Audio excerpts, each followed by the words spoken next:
ازيكم يا بنات عاملين ايه؟ النهاردة معانا مشكلة بنوتة بتعاني من الرهاب الاجتماعي. كانت دايما متوترة لما تكون مع مجموعة من الناس، لو حد طلب منها حاجة بتخاف تتكلم قدام الكل. كان قلبها بيدق سريعا وتخاف الناس تضحك عليها أو تنتقدها.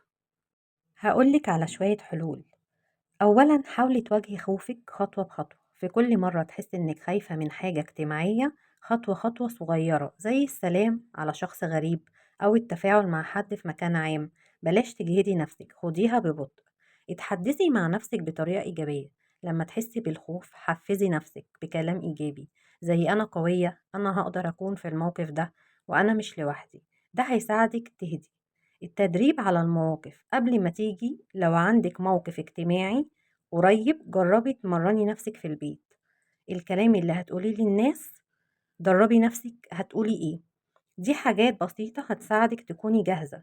لازم تعترفي ان الخوف طبيعي، الكل بيخاف من الحاجة.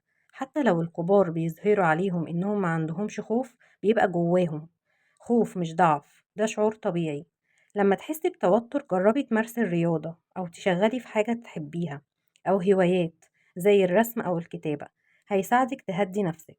والأكل الصحي هيساعدك تعيشي حياة متوازنة، ويساعد جسمك على التعامل مع القلق والتوتر بشكل أفضل. مش لازم تكوني مثالية، مش كل يوم لازم يكون حلو. لو حسيتي انك فشلتي في حاجة زي الكلام قدام الناس، عادي كلنا بنغلط. المهم تتعلمي وتستمري. لما تحسي بالقلق خدي شوية أنفاس عميقة، نفس من بطنك وطلعيه ببطء، ده بيهدي أعصابك.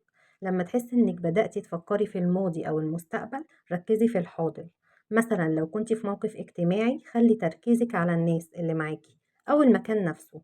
حاولي تخلي نفسك مشغولة في اللحظة، وما تنسيش الحياة مش لازم تكون كاملة عشان تكوني قوية. كل يوم تقدري وتعيشي وتحسي بالسلام الداخلي، هو خطوة التغيير.